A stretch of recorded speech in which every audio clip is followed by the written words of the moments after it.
Hey everyone, welcome back to the bull run stock. Shubham this side से भी registered research analyst. इस video में कुछ नया सिखाने वाला हूं, ध्यान से सुनना, ध्यान से समझना। आईपीओ आ जाता है, लेकिन उसके बाद में how to select stocks for IPO based breakout. अब ब्रेकआउट के बाद तो हर कोई बता देगा कि देखो ये हो गया है, मुझे पहले कैसे पता चलेगा कि इस स्टॉक में आ सकता है ब्रेकआउट। तो फर्स्ट कंडीशन है कि इस टाइप का पैटर्न जो होता है वो हम कैसे फाइंड करेंगे, हमारे स्कैनर में हम किस तरीके से देखेंगे।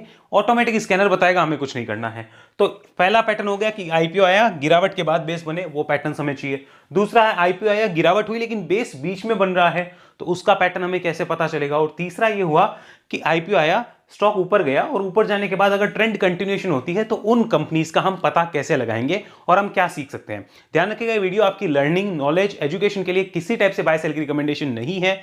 Investment in securities market are always subject to market risk and there is no guarantee of profits. आइए बिना किसी देरी के यहां पे चलते हैं। अभी जैसे मैं आपको एक कंपनी का नाम दिखाता हूं, यहां पर आइए, this is Gandhar oil limited. इसको अगर आप ध्यान से देखें, ये स्टॉक नीचे आया हुआ है आईपीओ के बाद में। यहां पर देखिए जरा, रिसेंट में इसने यहां पर एक ही पॉइंट से कई बार रिजेक्शन लिया है, जैसे कि आपको दिख रहा होगा कई बार रिजेक्शंस आए। तो ये कैसे पता चलेगा हमें, जब ये ब्रेकआउट करने लगे उससे पहले हमें पता चलना चाहिए। तो कैसे पता चलेगा, वो हमें स्कैनर में चलेगा। एक और एग्जांपल देता हूं, आप इस एग्जांपल को समझना। मैंने एक कंपनी का चार्ट यहां पे ओपन किया, सीगल इंडिया। इसको देखिए, यहां पर लिस्टिंग होती है कंपनी की, लिस्टिंग के बाद नीचे, और नीचे आने के बाद देखो कितना प्यारा बेस बनाया है इसने। और कितने समय का बेस है ये, लगभग शुरू हुआ था फरवरी 2025 में और अभी चल रही है हमारी फरवरी 2026। तो ये कैसे पता चलेगा वो हम डिस्कशन करने वाले हैं। फरवरी 25 और ये है फरवरी 26, ठीक है।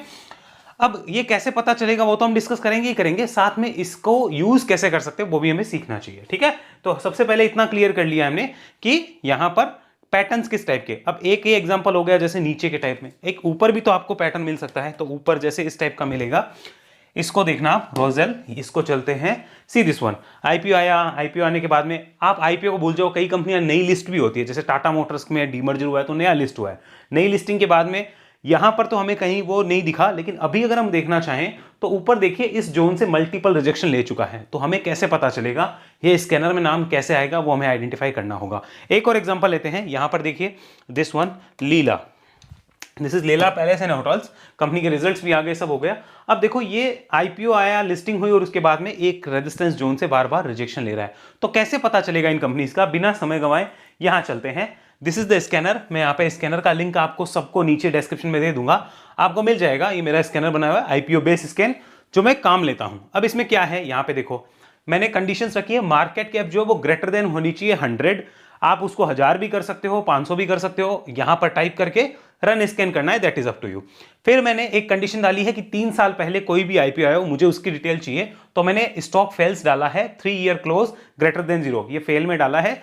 अब ये मैंने क्यों डाला है, अगर आपको स्कैनर आता है तो आप समझ जाएंगे। आगे समझिए, डेली वॉल्यूम मोर देन 10,000 करा है, ताकि वो कंपनीज की लिस्ट आए जिसमें वॉल्यूम है। ऐसा नहीं कि कोई एसएमई आईपीओ था बिना वॉल्यूम का और हम उसको देख के परेशान होते जाए, उस पर रिसर्च करें, नहीं करनी है। 10,000 से ज्यादा जिसमें वॉल्यूम है डेली, वही हमें चाहिए। Daily close greater than 50 EMA. 50 EMA क्यों डाली है, शॉर्ट टर्म मूविंग एवरेज होता है 50 ईएमए, तो उससे ऊपर जिसकी क्लोज है वो मुझे चाहिए।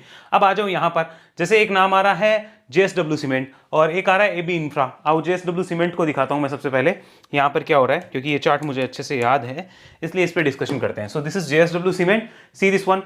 आईपीओ आया, लिस्टिंग हुई, नीचे आया, अब ये एक रेजिस्टेंस जोन की तरफ जा रहा है। समझ आया आपको, ये इस रेजिस्टेंस जोन की तरफ। यहां पर ये जितनी बार रुकेगा, रिजेक्शन लेगा, उतना बढ़िया है, आपकी वॉच लिस्ट में आ जाना चाहिए, बिकॉज एक बड़े रेजिस्टेंस जोन पे है।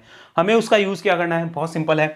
यहां पर समझो कोई भी अगर प्राइस एक्शन इस पॉइंट पे होता है, जैसे, ठीक है, एक मल्टीपल रेजिस्टेंस जोन अगर बन जाए, इसको बोलते हैं मल्टीपल रेजिस्टेंस जोन। मैं कोई स्ट्रेटेजी आपको नहीं सिखा रहा हूं, क्योंकि देखो स्ट्रेटेजी तो प्रॉपर अलग है, वो अगर आप मेरी वेबसाइट पे जाओगे तो कंसोलिडेशन की स्ट्रेटेजी है, वहां पे आपको ये मिल जाएगा।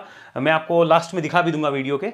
लेकिन हाँ, ये इस टाइप से हमें अगर पैटर्न्स दिखता है, तो इन पैटर्न्स में जब भी मल्टीपल रेजिस्टेंस जोन कटता है तो जनरली स्टॉक इतना मूव कर जाते हैं from the breakout level, okay, from breakout levels, okay, इतना मूव वो कर जाते हैं, इसका हमें ध्यान रखना होगा। और इमीडिएट सपोर्ट क्या है वो देखना इंपॉर्टेंट है, बिकॉज वहां पर रिस्क रिवॉर्ड फेवरेबल होता है, तभी जो स्मार्ट ट्रेडर्स हैं वो उसमें कुछ डिसीजंस लेते हैं, अदरवाइज वो नहीं लेते हैं। तो इतना हमें क्लियर हो जाना चाहिए। अभी ये फर्स्ट टाइम देखो यहां पे आया है, ओके।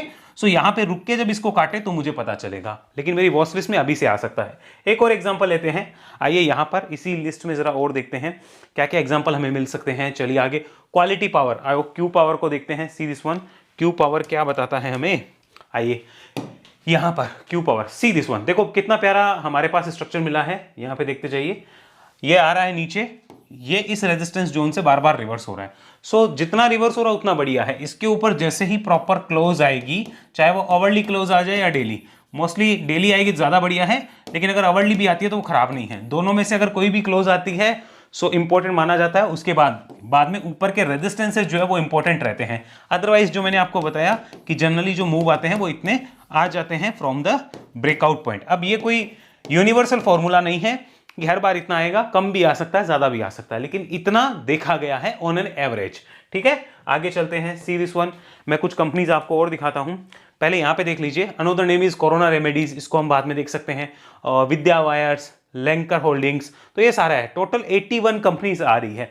अब इसमें मैं अगर ये रिक्वायरमेंट हटा दूं कि 50 ईएमए से जो ऊपर नहीं है वो नहीं चाहिए, तो फिर वो गांधार भी आएगा, बाकी वो भी आएगी जो नीचे काफी टाइम से बेस बना रही है। मैंने 50 ईएमए इसलिए लगाया ताकि जो ऊपर आना शुरू हो चुकी है वही मेरे स्कैनर का पार्ट बने। चलो मैं इसको हटाता हूं, यहां से देखना, मैंने इसको डिलीट किया, रन किया, अब देखना क्या निकल के आता है। अब कितनी ज्यादा कंपनीज बढ़ जाएगी। सी दिस वन, ये हो गई 275 कंपनीज, इसलिए मैंने इसको लगाया है। अब आप भी अगर चाहो तो इसको वापस लगाना हो तो कैसे करना है, यहां पे लिखना है स्टॉक्स, सीधा सीधा लिख दो, ट्रेडिंग अबव 50 EMA लिखा, जनरेट किया, यहां पे ऑटोमेटिक वो लग जाएगा। अब वापस देखो कितना हो गया, सी दिस वन वापस 84 के लगभग आ चुका है। सो इस तरह में पता चलेगा। अब अगर हम आगे चाहें, सबसे लास्ट 5 नंबर पे देखना चाहें, यहां से भी सारी इंफॉर्मेशन ले सकते हैं। दैट मीन इज गाला प्रेसिशन, रोस्टल का अभी हमने चार्ट देखा, देखो नाम आ रहा है गाला प्रेसिशन को। आओ ओपन करके देखते हैं व्हाट अबाउट दिस वन। तो यहां से हमें सारी डिटेल जो मिल जाएगी। ये स्कैनर काफी यूजफुल है, ध्यान से देखोगे तो पता चलेगा आपको। सी दिस वन, ये देखो लिस्टिंग हो चुकी है। अब जो लिस्टिंग में रश करते हैं बुरी तरह, उनको तो कुछ नहीं मिलता, खासकर जो तेजी के बाद आते हैं उनको कुछ नहीं मिलता है, सिर्फ थ्रिल मिलता है, एडवेंचर मिलता है, थोड़ा सा वो आप कह लो ना एक्साइटमेंट, वो मिल जाती है। लेकिन अगर वो सोचें कि उनको कुछ नॉलेज मिले, कुछ लर्निंग हो, कुछ अर्निंग हो, तो वो नहीं होती है उनकी, क्योंकि वो तेजी के बाद आ रहे हैं तो नहीं होती है। यहां पे देखिए सी दिस वन, ये कितना प्यारा यहाँ पे पूरा बेस बनने की कोशिश हो रही है, आपको नजर आ रहा होगा। जब इस बेस को काटेगा तो हम देखेंगे। तो मुझे बिफोर द ब्रेकआउट पहले पता चल गया। अब मैं कुछ और कंपनीज आपको दिखाता हूं। यहाँ पे देखना आप, यहाँ पे हम चलते हैं, दैट इज बाजार स्टाइल, या स्टाइल बाजार का नाम है शायद उसका, मैं प्रॉपर नाम टाइप कर देता हूं, दैट इज स्टाइल बाजार। यहाँ पे आइए, जो स्कैनर में ही है, मैंने काफी से पहले से सर्च कर रखे हैं, वो कंपनीज में आपको दिखा रहा हूं। तो अब अगर मैं इसको देखूं तो मेरा नीचे कहीं पे भी बेस नहीं बना, बट अगर मैं ध्यान से देखूं तो देखो इस जोन पे बार बार टकरा के ना इसने यहां पर कोशिश करी है कि लेट्स डू समथिंग। सो ये एक जोन ऊपर बना हुआ था, अब नीचे एक और बन गया है। सो मैं अब इस पे भी इसको ध्यान दे सकता हूं, मतलब जैसे ही इसको काटेगा I can review that one. आगे चलिए कुछ और दिखाता हूं आपको, यहां पर नोट करिए इन्वेंचरस, आइए इसको देखते हैं। इन्वेंचर्स, आइए इन्वेंचर्स नॉलेज, इसको देखो, यहाँ पर इसमें राकेश जी का भी इन्वेस्टमेंट है, राकेश जुनवाला जी के नाम पे भी है। यहाँ पर देखो लिस्टिंग के बाद नीचे अब देखो एक बेस बिल्डिंग की तैयारी हो रही है, इस बेस को काटता है तो एक ट्रेंड कंटिन्यूएशन हो सकता है, मतलब आईपीओ के बाद में आपके पास मौके कैसे रहेंगे यह आपको पता चलेगा। आगे समझो, यहाँ पे हम चलते हैं, another company name is Lenskart. आओ इसको देखते हैं जरा, लेंसकार्ट पे क्या है भाई, ये मेरी लिस्ट में क्यों आया है, why the Lenskart is there. Okay, अब देखो पूरे मार्केट में गिरावट आई, इसको कोई खास फर्क नहीं पड़ा। सो दैट मीन्स कि कुछ तो बात है। अभी तक तो इंस्टीट्यूशन की तरफ से सेलिंग नहीं आई, अब जब तक वो होल्डिंग पे है हम कुछ कह भी नहीं सकते। लेकिन अगर हम ऊपर देख लें, पहले लिस्टिंग के बाद देखो एक प्यारा सा बेस ये बना था, लेकिन इसमें लोगों को मौका नहीं मिला होगा बिकॉज क्लोजिंग बहुत ऊपर था। लेकिन अब जो है वापिस देखो एक मौका देने की कोशिश है। सो इन लेवल्स के ऊपर जाता है तो रिव्यू किया जा सकता है। ओके, सो जल्दीबाजी में कुछ डिसीजन लेने की बजाय सेटअप बेस्ड डिसीजन लिए जाए तो शायद नुकसान की संभावनाएं कम हो जाएगी और थोड़ा सा आपको एक एज मिल जाएगा अपनी ट्रेडिंग जर्नी में। आगे चलिए, another one is Shreeji shipping. आइए, 3 साल पहले कोई भी अगर आईपीओ है और वो कुछ भी कर रहे हैं तो उनकी लिस्ट आएगी मेरे पास। अगर श्रीजी शिपिंग को देखा जाए, देखो पहले तो यहां पे आ रहा था इस पॉइंट पे, अगर मैंने इस स्कैनर में राइट टाइम पे देखा होता तो इस पॉइंट पे था। अभी अगर देखो तो इस पॉइंट पे जितना रुकेगा उतना बेटर है, देन ट्रेंड कंटिन्यूएशन करे तो ज्यादा अच्छा माना जाएगा। नेक्स्ट चलते हैं, आगे समझिए, यहां पर आए हम लोग एमक्योर। आइए Emcure pharma, see this one, Emcure पे चलते हैं। This is Emcure pharma. अब इसमें तो मैं क्या ही बताऊं, disclosure, this is in my holding also. So इस पे आपको दिख रहा होगा आईपीओ के बाद में इतना टाइम लिया है, कोई बड़ा मूव नहीं आया है। Instead of chasing big move कि नहीं कोई बहुत बड़ा मूव आ जाएगा, फोमो जनरेट हो जाता है, सेटअप बेस्ड डिसीजन होंगे तो अच्छा होगा। सो यहाँ पे हमें दिख रहा है कि एक सेटअप की तैयारियां हैं जो इस पॉइंट के ऊपर एक्टिवेट हो सकता है, तो हमें उसका ध्यान रखना है। अनोदर एक और दिखाता हूँ आपको, दिस वन राशि पेरिफेरल्स, इसको भी देखिए। हाँ, अगर आप देखना चाहें तो देखो काफ़ी समय हो गया लिस्टिंग को। अब आप देखेंगे तो मैंने इसको खुद पर्सनली देखा था इस पॉइंट के ऊपर, जब ये यहाँ से निकला था उस पॉइंट के ऊपर देखा था। अभी वापस उस स्कैनर में क्यों आ रहा है, वापस देखो इसलिए आ रहा है, ये दिख रहा है आपको ये पॉइंट, ये देखो यहाँ पर 2 बार रिजेक्शन हुआ था, ठीक है। अब वापस देखो 2 बार इसने यहाँ रिजेक्शन ले लिया। तो अब मेरे लिए क्या इंपॉर्टेंट, देखो ये जो पॉइंट अब कटेंगे तो I should review about this point.